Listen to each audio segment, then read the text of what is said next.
মুহাম্মদ সাল্লাল্লাহু আলাইহি সাল্লামের সুমহান সাহাবীগণ আল্লাহর হাবিবের ওসিলায় আল্লাহ ক্ষমা করে জান্নাত দিয়ে দিবেন।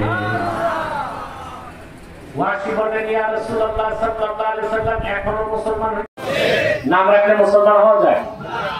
টুপি লাগাইলে দিল্লি পার্লামেন্টে হিন্দু এমপিরাও তো টুপি লাগায়, তাই বলে মুসলমান হবে না কাফির?